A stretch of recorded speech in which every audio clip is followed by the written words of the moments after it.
São 14 horas e 13 minutos da sexta-feira, dia 10 de novembro de 2017. Começa aqui mais um Salutis, um programa que visa o resgate das medicinas tradicionais, em especial a acupuntura, que é a minha especialidade, mas traz também as técnicas e tecnologias de ponta para a saúde, qualidade de vida e bem-estar.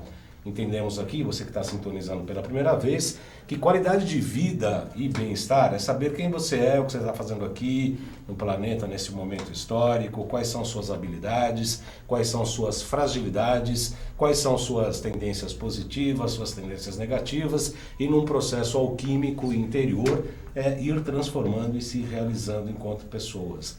Entendemos que isso sim é saúde, qualidade de vida e bem-estar. O programa de hoje eu espero já há algum tempo, eu diria que mais de ano, que eu estou atrás do Dr. Cícero Coimbra, que sempre foi uma eminência e eu sempre quis trazê-lo para entrevistá-lo, por conta da sua autoridade, por conta da sua genialidade, por conta de ser alvo de críticas das mais diversas, porque afinal de contas, o Dr. Cícero Gali, né, doutor?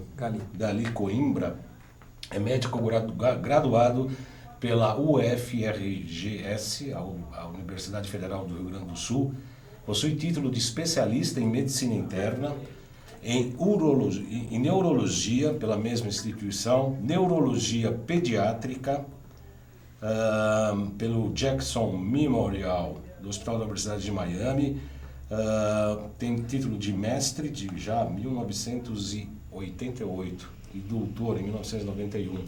Em Neurologia pela Universidade Federal de São Paulo, a Unifesp, a Escola Paulista, a Escolinha, como a gente costuma chamar, onde meu filhote lá estudou, inclusive foi aluno do Dr. Cícero. Pós-doutorado pela Universidade de Lund, na Suécia, atualmente professor associado livre docente do Departamento de Neurologia e Neurocirurgia da Universidade Federal de São Paulo. Aliás, onde ali ele dirige o Laboratório de Fisiopatologia Clínica e Experimental. É fundador e presidente do Instituto de Investigação e Tratamento de Autoimunidade. Na área da medicina, de neurologia e clínica médica, o professor trabalha com ênfase em doenças neurodegenerativas e autoimunitárias. Na verdade, o Dr. Cícero Coimbra é um desbravador histórico, cientista, portanto ele desbrava cientificamente, faz arrojado nos seus tratamentos, nas suas expectativas, e com isso cria muitos amigos e inimigos, né? Amigos e inimigos, óbvio, né? Todo mundo que desbrava novos horizontes, novas fronteiras, sempre encontra oposição, isso é fato. E hoje nós teremos realmente um programa de grande qualidade e espero que você o acompanhe e participe intensamente. Afinal de contas, o Salutis é um programa que existe por conta da ressonância com a própria vida.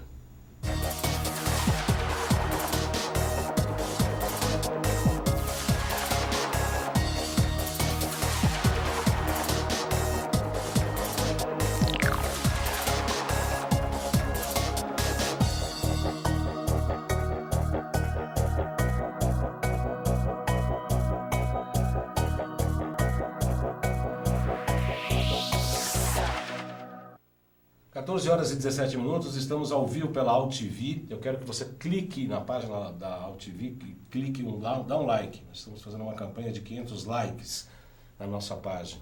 Como eu disse na abertura do programa, é um prazer receber aqui o Dr. Cícero Coimbra, que já há bastante tempo está na minha mira aí para fazer a entrevista. Dr. Cícero Coimbra, seja muito bem-vindo, é um prazer recebê-lo aqui no Salutis. Prazer e satisfação é minha, Baltão. Muito obrigado pela sua oportunidade. Eu já falei aqui na live, Dr. Cícero, que eu já entrevistei algumas pessoas aqui de vitamina D, entre elas a doutora Márcia Gutierrez, o Dr. José Roberto Cáter, doutora Alain Dutra, falamos já com algumas pessoas. Eu costumo dizer que são os grandes sacerdotes do tema, que hoje eu estou recebendo o Papa. Que isso, Ele tem uma simplicidade homérica a sua simplicidade, Dr. Cícero. A vitamina D, que a gente já sabe, outras pessoas já estiveram aqui falando, que na verdade a vitamina D é um hormônio e não uma vitamina. Poderia falar o que é a vitamina D e como é que o senhor se aproximou dela para os seus estudos neurológicos? Pois não. Na realidade, a vitamina D, a gente tem que dizer o que ela não é, né? Porque não existe uma única célula no nosso organismo que não necessite da vitamina D para exercer as suas funções metabólicas adequadamente. Ela foi chamada de vitamina por um erro histórico no início do século passado. Infelizmente, esse erro não foi corrigido. Depois ela foi elevada a nível científico à categoria de hormônios. E hoje nós sabemos que ela é muito mais do que um hormônio, né? Porque todas as nossas células possuem receptores para a assim chamada vitamina D. E a pergunta realmente se refere à questão do que ela não faz, em que função do nosso organismo ela não atua. E nós simplesmente não conseguimos encontrar uma função. Se você vai buscar informações na literatura especializada, na literatura científica, você não encontra funções nas quais a vitamina D não tenha qualquer interferência. Eu diria, poderia citar algumas funções. A vitamina D é fundamental, por exemplo, para o desenvolvimento do cérebro do bebê durante a gestação. Gestantes deveriam ingerir pelo menos 10.000 unidades de vitamina D por dia. Isso otimizaria muito o desenvolvimento do cérebro do bebê e evitaria o nascimento de crianças autistas. Hoje nós estamos com um problema muito, mas muito sério de saúde pública. Eu me recordo que na década em que eu me formei, a quantidade de pessoas ou de crianças com autismo era muito, muito pequena. Se calculava em uma criança para cada 5.000 crianças. Os últimos dados são dados dos Estados Unidos. Em 2014, nós tínhamos já uma criança autista para cada 45 crianças normais. Isso está sendo chamado na literatura médica de explosão do autismo, e a maior responsável por isso é a deficiência de vitamina D, já que hoje 9 entre cada 10 indivíduos da população mundial têm deficiência de vitamina D. Para as gestantes e para as crianças que estão sendo geradas, isso é uma verdadeira tragédia. Só um comentário, doutor. Já tem um comentário aqui da Vanúzia Cordeiro de Lima. Protocolo de vitamina D e autismo com exclusão de cálcio, mas tem depoimentos aqui já de mães que tiveram tratamento com vitamina D e com boas soluções. Só um minutinho que eu já vou, que ele correu aqui agora. Existe um protocolo de vitamina D para autismo já hoje, doutor?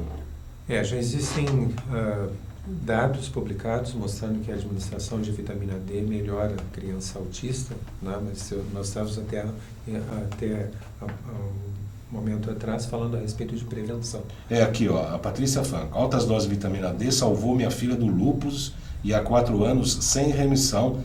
Gratidão, doutor Cícero. Quem falou foi a Priscila Franco.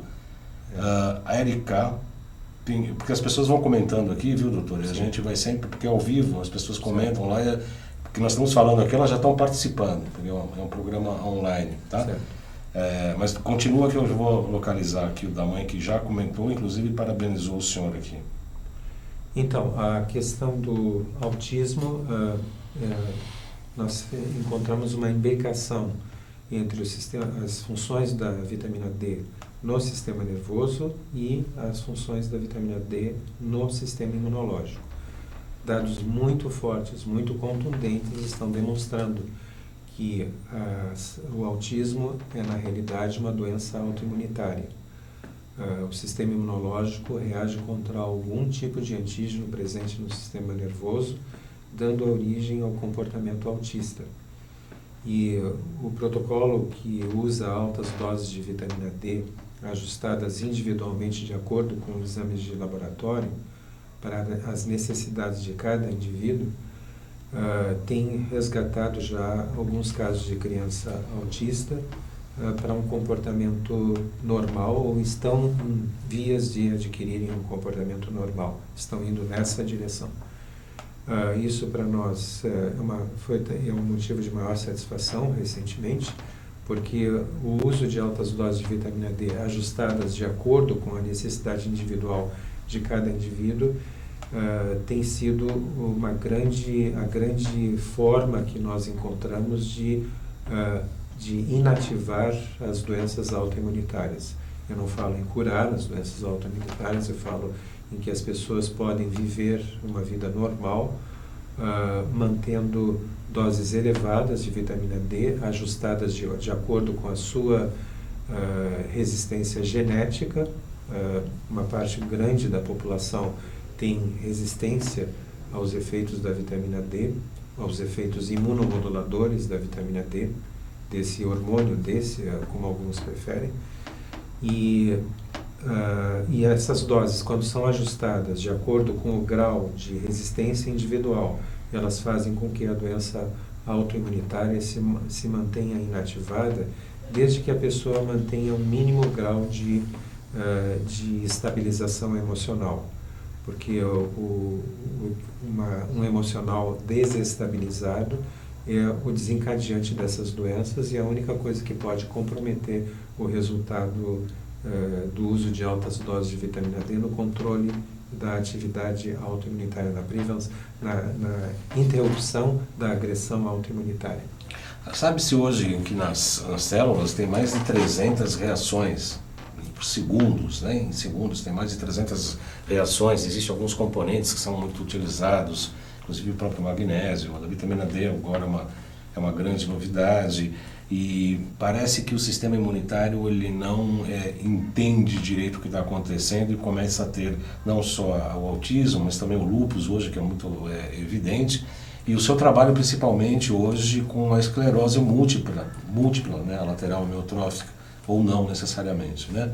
A esclerose múltipla, que é a doença autoimunitária. Autoimunitária. Como é que o senhor começou a descobrir, estudando o hormônio da D, ou a vitamina D, e perceber da esclerose múltipla, como poderia ser tão útil no sucesso do tratamento que o senhor está tendo hoje? Bom, isso na realidade não deixa de ser um certo histórico de vida, né? Quando eu terminei a minha formação clínica no Jackson Memorial Hospital em Miami, eu estava de fato muito desapontado com os recursos de tratamento que estavam disponíveis para as doenças neurológicas. E foi nessa ocasião, até esse momento, eu recebi, em todos os lugares onde eu fiz treinamento clínico, eu recebi a informação de que eu deveria seguir, desde a época de estudante, eu deveria seguir protocolos de tratamento. Protocolos de diagnóstico e protocolos de tratamento. Eu não deveria questionar nenhum desses protocolos, porque me diziam mesmo na época de estudante que o estudante de medicina não é treinado para ser um cientista, ele é treinado para a prática médica e ele não tem condições, não teria condições de, vamos dizer assim, de ter uma crítica científica a respeito do valor científico do verdadeiro oceano de informações que já naquela época era veiculada, lançada na literatura médica. Devido a esse desapontamento com os resultados terapêuticos, eu decidi que eu deveria ter um treinamento científico. Eu deveria, de alguma forma, contribuir, ou pelo menos tentar contribuir para a obtenção de novos recursos terapêuticos que fossem mais efetivos. E foi dentro desse aspecto que eu procurei fazer ou praticar a pesquisa, inicialmente na área experimental, usando animais de experimentação. Foi assim na Escola Paulista de Medicina e foi depois na Suécia, na Universidade de Lund. E aí houve um choque de culturas, porque o que aconteceu foi que eu passei a ser treinado a questionar tudo, enquanto ao seguir os protocolos eu era treinado a simplesmente não questionar nada, simplesmente executar o protocolo. Na atividade de pesquisa eu era estimulado de todas as formas a lançar um olhar crítico a tudo e a duvidar, em princípio, de tudo, porque se não fosse assim, você não teria como mudar o que já existe, né? Nenhuma mudança seria feita. Uma outra coisa que representou um choque cultural nessa época, em termos profissionais, foi o de que eu não deveria ler livro-texto se eu quisesse me atualizar e fazer pesquisa, mas estar atualizado em relação às pesquisas mais recentes que estivessem sendo publicadas a respeito na área alvo da pesquisa da qual eu estava participando. E aí houve uma grande surpresa, porque ao adquirir uma certa capacidade de analisar o fundamento, o valor científico das publicações, eu percebi que havia uma grande quantidade de informações publicadas já há décadas que deveriam estar sendo aplicadas na clínica médica, mas que não haviam sido incorporadas aos assim chamados protocolos, né? E pouco a pouco, ao longo dos anos, eu passei a perceber que, pelo menos aparentemente, o que determinava se um novo recurso seria ou não aplicado ou incorporado aos protocolos seria simplesmente a questão de se a nova informação traria consigo a perspectiva de redução do consumo de medicamentos. Hoje em dia, o comércio de medicamentos, de drogas, de medicamentos, gera lucros da ordem de bilhões de dólares em poucos dias, se formos olhar de uma forma geral. Eu daria o exemplo da própria esclerose múltipla, né? Sim. Nesse ano, as drogas colocadas no mercado para tratamento de esclerose múltipla, que não visam resolver o problema, apenas minorar as manifestações da doença, elas mobilizam 17 bilhões de dólares. E se estima que por volta do ano de 2024 estejam mobilizando cerca de 25 bilhões de dólares. Isso com uma única doença autoimunitária. Mas então... Não, pode falar, pode concluir. Então, para que eu pudesse participar de pesquisas, eu tinha que modificar toda essa cultura que eu tinha recebido até então e deveria passar então a estudar mecanismo de doença, para que eu pudesse então entender as causas que levam as pessoas a desenvolverem doenças e assim só assim eu poderia de alguma forma contribuir para um tratamento que fosse de fato voltado para a causa, porque um tratamento que não é voltado para a causa não resolve a doença, não inativa a doença. E foi dentro desse contexto que nós entramos em contato com as informações relativas aos efeitos imunomoduladores da assim chamada vitamina D, né? Você mencionou a questão do magnésio, elas na realidade são uma questão profundamente imbricada, porque a vitamina D, para ser ativada no nosso organismo, ela é produzida na pele quando nós nos expomos ao sol. Ela não é uma vitamina e, por isso, na realidade não é uma vitamina e a quantidade que se encontra presente nos alimentos é simplesmente irrisória.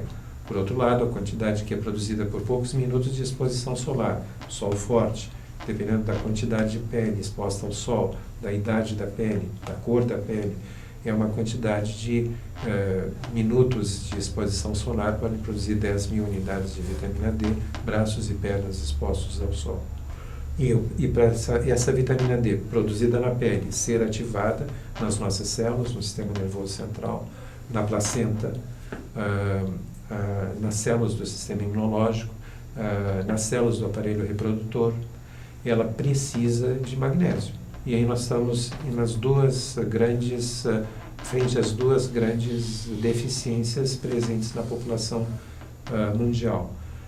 Se estima que 80% da população ocidental seja deficiente em magnésio, e como você mesmo disse, as nossas células não fazem absolutamente nada sem magnésio. Não existe uma única rota metabólica em qualquer das nossas células que não requer em algum momento a presença de magnésio para que possa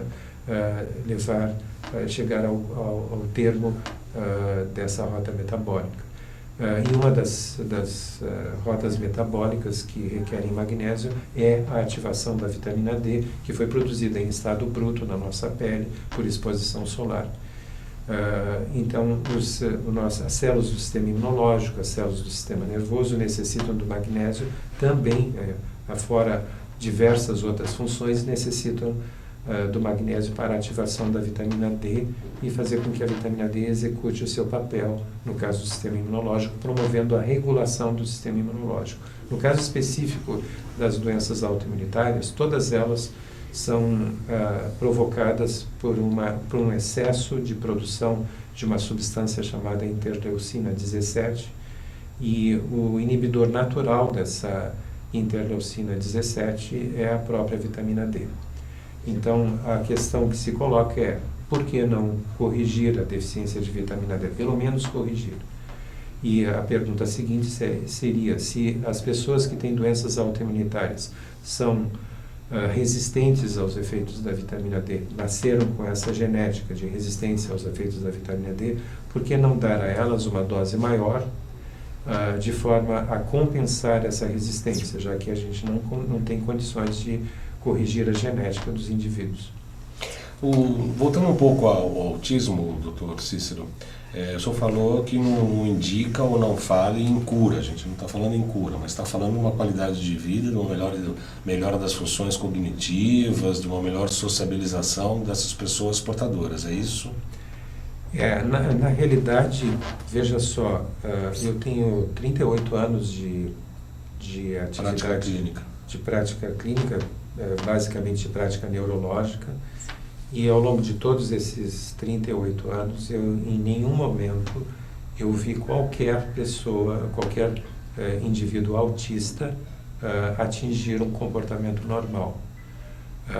Quando nós soubemos que o autismo, a criança autista tinha níveis elevados de interleucina 17, o que caracteriza as doenças autoimunitárias, nós passamos a testar no sentido assim de oferecer um recurso de tratamento, não no sentido de fazer uma pesquisa clínica, mas de oferecer um recurso para baixar esses níveis de interleucina 17 nessas crianças com autismo. E aí nós temos atualmente apenas 7 casos tratados dessa forma, mas esses 7 casos nos proporcionaram uma visão, uma experiência, uma vivência clínica que nós até então não tínhamos visto em 38 anos de profissão. Nós vimos pessoas com comportamento autista adquirirem um comportamento normal e se integrarem à sociedade, como você, como eu, como qualquer um dos nossos das pessoas que nos ouvem, que nos assistem atualmente. Nós temos ou crianças ou adolescentes, um adolescente e 6 crianças que ou já adquiriram esse comportamento próprio de uma pessoa normal ou estão em direção a adquirir esse comportamento. De qualquer maneira, é uma excelente notícia, né, doutor? Porque, afinal de contas, antigamente o que se via era uma segregação familiar, social e uma exclusão praticamente, né, das pessoas que apresentavam esse tipo de problema normalmente de nascimento. A resistência, a questão do autismo com a vitamina D começou provavelmente no início da década de 90, porque nessa época houve uma guerra civil num país da África, a Somália, e essas guerras civis que ocorrem no continente africano são guerras genocidas. Costumam ser guerras genocidas. Uma etnia quer dizimar todas as outras com o objetivo de se tornar hegemônica no país. E nessa época, milhares de pessoas fugiram da Somália e foram aceitas em 2 cidades do mundo, uma delas em Estocolmo, na Suécia, como refugiados. E passados 1 ou 2 anos, as crianças que estavam nascendo, filhas ou filhos de mães na comunidade somali de Estocolmo, estavam nascendo praticamente todas elas com autismo. E os médicos na Suécia procuraram então investigar qual a causa dessa grande ocorrência de autismo entre as crianças da comunidade somali de Estocolmo, e a única coisa que eles encontraram foi níveis indetectáveis ou quase indetectáveis de vitamina D. Isso trouxe à tona ou reforçou a ideia que já existia já de anos atrás, que demonstrava que o homem surgiu pela primeira vez na África, né? E à medida que ele procurou se deslocar em direção a áreas mais distantes do Equador, o que ocorreu foi uma espécie de seleção natural, adaptativa. As crianças que nasciam ainda mantendo alta pigmentação cutânea, elas não conseguiam absorver a radiação solar necessária para produzir a quantidade adequada de vitamina D, e desenvolviam diversas doenças infecciosas, autoimunes, tumores, cânceres, e morriam ainda na infância. Por outro lado, a falta de vitamina D, mesmo nas crianças com alta pigmentação que atingiam a idade adulta, trazia a dificuldade de fertilidade, trazia infertilidade. Por outro lado, as crianças que nasciam com uma mutação que clareava a pele, né, essas crianças então conseguiam absorver essa radiação mais rarefeita em áreas distantes do Equador, produziam a vitamina D necessária para manter a sua saúde, sobrevivendo a infecções, tumores e doenças autoimunitárias e outras doenças, atingiam a idade adulta e transmitiam seus genes para a geração futura. Então, à medida que esse processo foi se repetindo, havia um clareamento da pele da população, e a espécie humana então conseguia se deslocar um pouco mais em direção ao hemisfério norte. Isso ainda é visto hoje, a pista de que isso de fato é um fato histórico que ocorreu é facilmente perceptível à medida que a gente observa a pigmentação da pele em áreas como o sul da Itália. À medida que você vai subindo em direção à Escandinávia, você vai percebendo o clareamento progressivo da pele, de tal forma que na Escandinávia você só encontra pessoas loiras e de olhos azuis. Isso representou uma adaptação provocada pela necessidade da vitamina D. Quando essas pessoas tentando escapar da guerra civil na Somália, foram recebidas como refugiados em Estocolmo, elas cruzaram milênios de adaptação e se colocaram numa situação de impossibilidade de produzir doses adequadas de vitamina D, necessárias para o desenvolvimento do cérebro do bebê e necessárias também para vamos dizer assim, adequada maturação e desenvolvimento do sistema imunológico.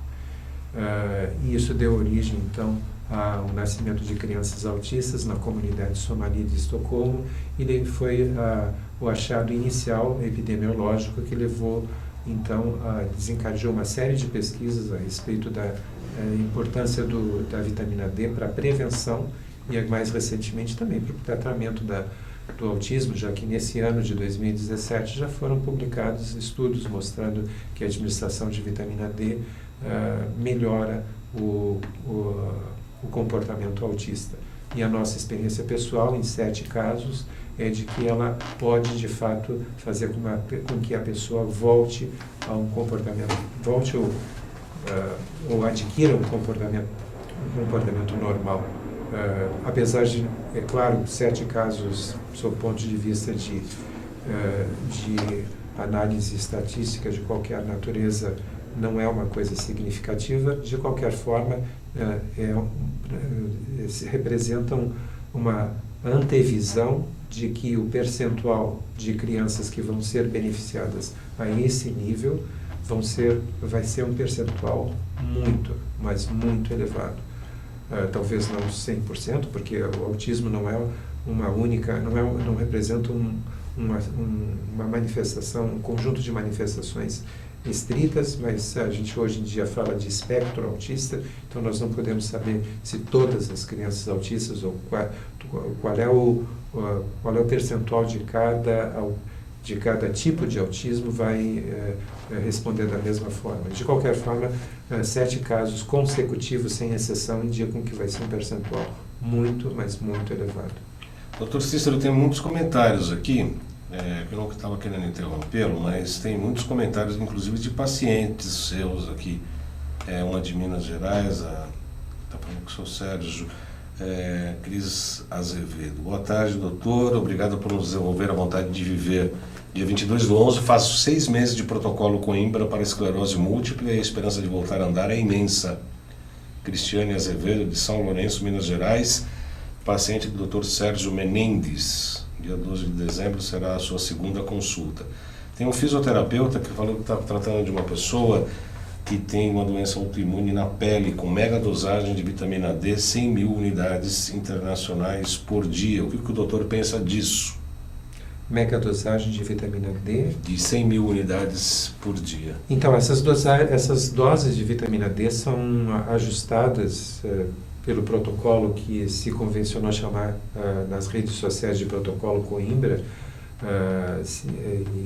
Nós fomos surpreendidos pelo fato de que em janeiro desse ano essa divulgação estava sendo feita em cerca de 17 línguas diferentes, tem grego, romeno, croata, porque as redes sociais hoje em dia revolucionaram, uma coisa inegável, elas revolucionaram as relações humanas, inclusive relações entre pacientes, entre médicos e pacientes. As doses de vitamina D, conforme esse protocolo, pode variar muito.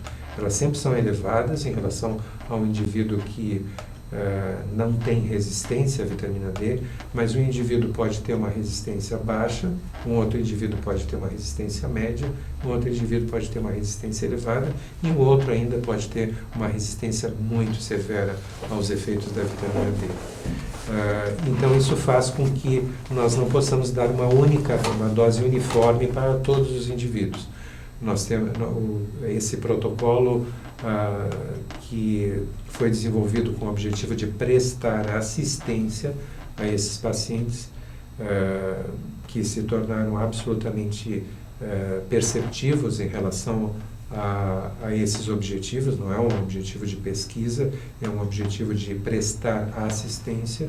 Esse protocolo foi desenvolvido de uma forma a ajustar a dose de vitamina D, a dose diária de vitamina D, para especificamente compensar o nível de resistência que cada indivíduo possui, cada indivíduo portador de doença autoimunitária possui. Então as doses são muito variáveis. Um indivíduo pode ter que necessitar de 40.000 unidades de vitamina D, e isso já é suficiente para ele. Um outro indivíduo pode necessitar até de mais de 300.000 unidades de vitamina D por dia, dada a resistência extremamente importante que esse indivíduo tem. Mas isso só pode ser calculado, ajustado, de acordo com exames de laboratório, né?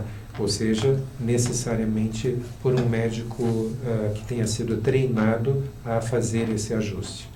Exame de saliva, doutor? Não são exames de saliva. Basicamente, nós procuramos medir o paratormônio desses indivíduos, né?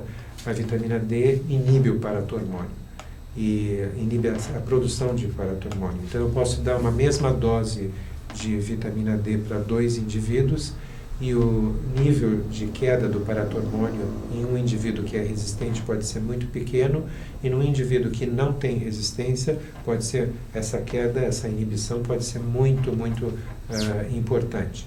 E aí pode ter alguma disfunção da paratireoide ou alguma coisa assim, não? Não, porque nós damos uma dose que é chamada de dose teste, dose inicial, uma dose teste, para ver qual é o nível de queda do paratormônio.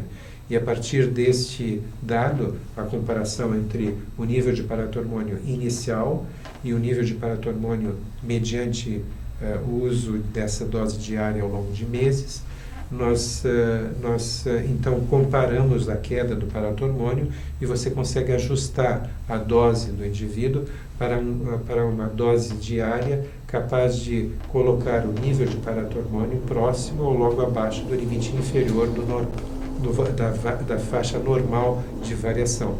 Quando isso acontece, o indivíduo em geral entra com a doença autoimunitária entra em remissão. O senhor falou em 17 bilhões de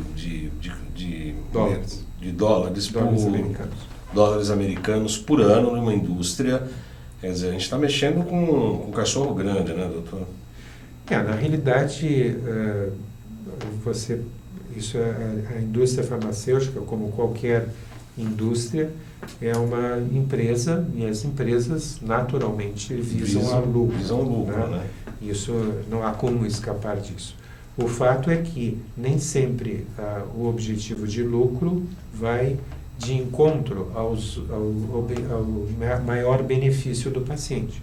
Muitas vezes, recursos terapêuticos que não trazem ou desestimulam ou trazem consigo a perspectiva de reduzir o consumo de medicamentos são deixados de lado justamente em termos devido ao objetivo de lucro, apesar de que mesmo que eles se revelem como recursos terapêuticos muito mais eficazes do que os recursos terapêuticos, a eficácia proporcionada pelas drogas comercializadas pela indústria farmacêutica. O senhor percebe algum tipo de pressão contrária ao seu trabalho ou ao sucesso da sua clínica? Pressão existem, sem dúvida alguma. Se você está se referindo se eu recebi alguma ameaça por parte da indústria farmacêutica, não, de forma alguma. Agora, de fato, é inegável que essa atividade que nós nos dedicamos nos últimos 17 anos, que transcorreram a partir do momento que nós começamos a dar doses progressivamente mais elevadas de vitamina D, geraram reações negativas, né? Mesmo dentro da minha classe profissional. Mas não são alguma coisa que, por exemplo, me impeça de oferecer aos meus pacientes aquele tratamento que eu julgo, e isso é uma coisa que é aceita em termos de ética médica internacional, que eu julgo que seja o melhor para eles. Eu tenho o direito de me colocar no lugar do meu paciente e, considerando o conhecimento adquirido, oferecer a ele o tratamento que eu julgo mais adequado.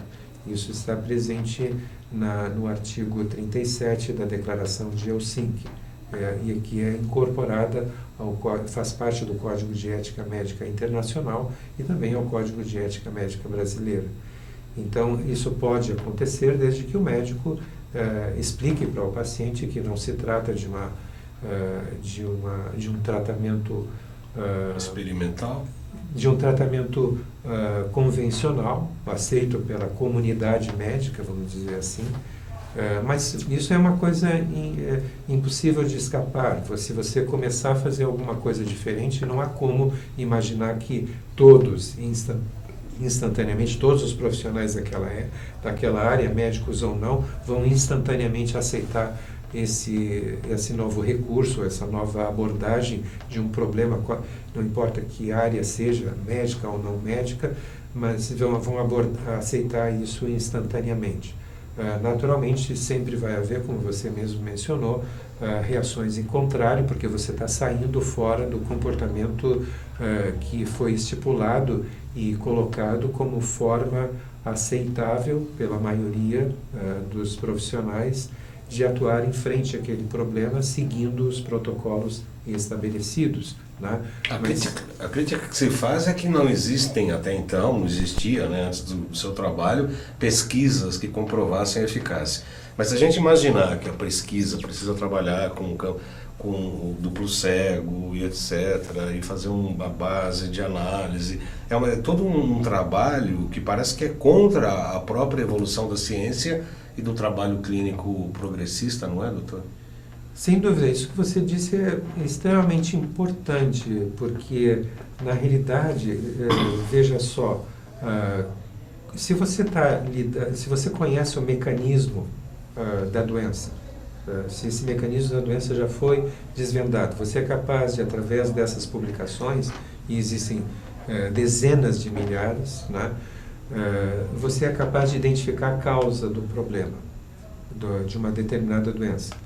Você é obrigado a atuar sobre a causa. Se existe um recurso capaz de atuar sobre a causa, você é obrigado a atuar sobre a causa.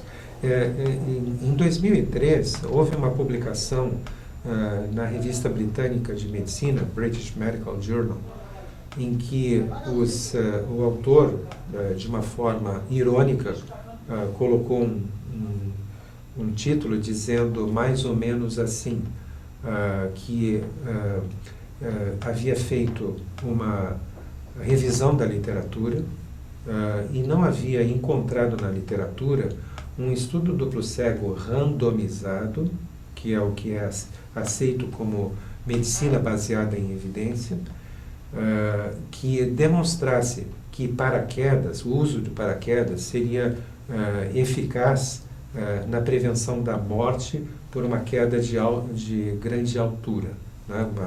Um salto de um avião, por exemplo. Então, não havia sido feito um estudo duplo cego controlado por placebo ou coisa desse tipo. E isso foi uma coisa irônica, né? Ainda hoje, a menção a essa publicação provoca uma reação, às vezes, de ira das pessoas que defendem a chamada medicina baseada em evidência, mas, na realidade, se você analisar o que o autor disse, né, você vai encontrar a raiz do problema, que é o que você tocou nesse momento, que é o seguinte: você sabe a causa da morte por uma queda de grande altura. Você sabe que quando a pessoa chega ao chão, atinge o chão, se choca com o chão, com uma velocidade de queda muito, muito elevada, e esta velocidade de choque é a causa da morte. Então, você sabe que é a causa do problema. Então, você não usar o paraquedas, que é o que reduz a velocidade de queda, representa não tratar a causa do problema. Enquanto você não trata a causa do problema, você não vai solucionar o problema.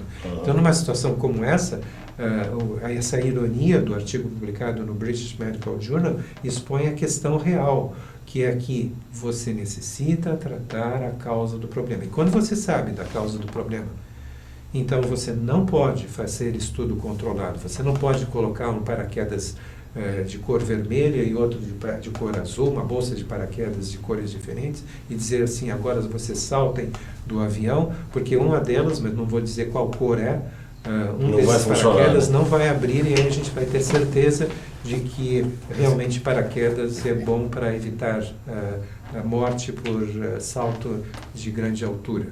Então, na realidade, o que nós estamos lidando aqui é com a causa do problema. Se você sabe que os indivíduos que têm doença autoimunitária são resistentes à vitamina D, que é o maior imunomodulador do nosso organismo, você tem que tratar a causa do problema. E se você tentar fazer estudo duplo cego randomizado, você está fazendo a mesma coisa que foi proposto com